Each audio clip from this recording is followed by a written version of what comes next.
Well, well. Zhilei Zhang has handed Joe Joyce his first professional defeat, a 6th round TKO. Must admit, I'm a little bit surprised. I expected Joe Joyce to take a decision. I thought he'd take a decision. But again, it's the slow starts and lack of defence. You know, that's always been his problem, Joe Joyce. And Zhilei Zhang could not miss him with that straight left. You know, he was landing that in the first few rounds, especially he shook. Joyce knocked him reeling across the ring in the second round. And from that point on, that right eye of his just started swelling and swelling and swelling. Of course, that's a big target for Zhang. He just kept aiming at it. I mean, Joyce had his moments, sort of, especially the third and fourth rounds. But nothing he did troubled Zhang. But everything Zhang did seemed to trouble Joyce, especially that eye. Once that eye started going, and the referee, you know, he had no choice. He got the doctor involved a couple of times, and in the end, the doctor whispered in the referee's ear and said, you know, he's had enough. That eye is too bad. And Joyce's credit, he didn't bitch and complain. He didn't make excuses. So, no, it's very difficult for a foreign fighter to go to another fighter's country and get a win. I was a bit surprised that one of the judges had Joyce ahead. I think I gave him the third, maybe, or the fourth. But you know, it's subjective, doesn't really matter. It's irrelevant, really, because obviously Joyce took the victory. Zhang took the victory, excuse me. I've been up very early this morning. Where does Joyce go from here, really? I mean, there was talk of a rematch. I would like to see the rematch. It was quite an entertaining slugfest. But I don't see it going any other way, really, in my opinion. Who knows? Who the hell knows? But I did a video back in, I think it was December or January, just after Fury had won that farcical fight against Chisora. And in this video, I actually spoke about how the smoke and mirrors is Tyson Fury a magician? You know, with a sleight of hand, you know, the distracting techniques, you know, oh, look over here, look over there. And what I'm getting to is, after he beat Chisora, he called Usyk into the ring and got in his face and started screaming about, oh, you're middleweight, oh, you're undisputed, oh, I'll knock you out, oh, you're middleweight, all that shit that he comes out with. But then suddenly, from this side of the stage, walked Joe Joyce. And I said at the time, and I've been proved probably right actually, that I thought, and I predicted, and you can go back and watch it, it's still on the channel,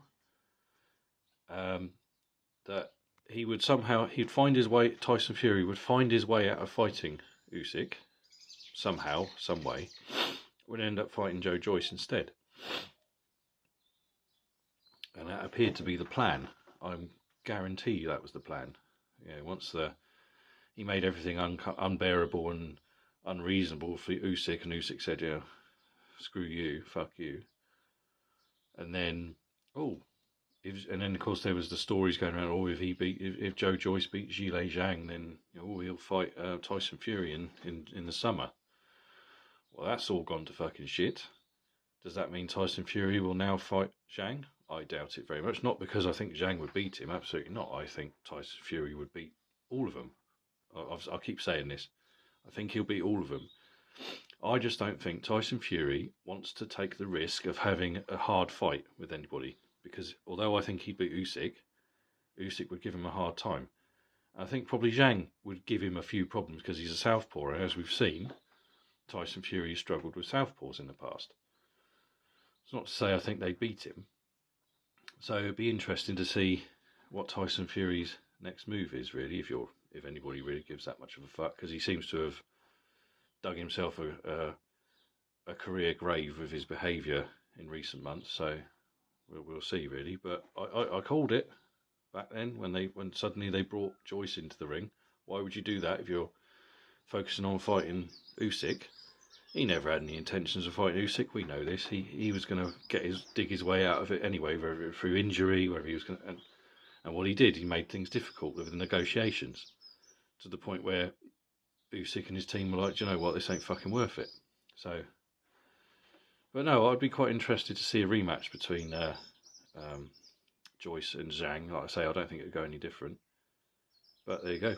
If money can be made, I did like it when they interviewed Zhang at the end, and they said, you know, if you do take the rematch, do you want it in China or in England? Zhang, like a true professional and true warrior, basically said, I don't care anywhere. So that was refreshing to see. So yeah, I think, I mean, unfortunately for Zhang, I mean he's my age. He'll be turning 40 this year, so time isn't on his side really, you know. And obviously it'd be good if they could make the fight with Fury, because he's got an opportunity for chasing history to be the first Chinese world heavyweight champion. I don't think he'd win, as I've said, but it'd be nice to have that opportunity, and that would sell. That would sell to people like myself or lots of other people. Yeah, there's potential history here. This guy could be the first heavyweight champion from China, so professional. I remember the first time I saw Zhang, I was obviously at the Beijing Olympics in 2008, and obviously he was the favourite for the gold medal. And I remember, strangely enough, it was on the day after I got married. Actually, I got up in the morning and watched the finals, the boxing finals. And I remember Zhang getting sparked out by Roberto Camarelli from Italy in the gold medal match. That was a bit of a shock. I always remember that, and of course that always sticks in my mind. And of course, that's part of the reason why I thought he might lose to Joyce last night. But I like being wrong occasionally. You have to excuse the dogs. My neighbour's dog fucking barks all the time, and it drives me insane. So there you go. And of course, next week we've got Ryan Garcia against Tank Davis, which is another massive fight. I'm really looking forward to. I keep flip-flopping my answer. 1 minute I think Tank will knock him out because he's had the better record and he seems to hit harder. But then other times I think, well, he can be quite easily outboxed perhaps, and perhaps Ryan Garcia's got the tools to outbox him. So I don't know. But either way, as long as it's a good fight, I don't really give a shit. So I'll be looking forward to that one. And a shout out to G-Man Boxing, who actually started following this channel yesterday, which is makes me feel pretty good, because I'm just a guy standing here who smokes cigars and drinks beer, loves boxing, talks about boxing, is obsessed with boxing and loves boxing history. So, you know, to have him follow me is absolutely fucking brilliant. So if you haven't already followed or seen any of his videos, at least, G-Man Boxing, check it out. He's fucking brilliant. So, right, okay folks, you take care and I'll speak to you soon.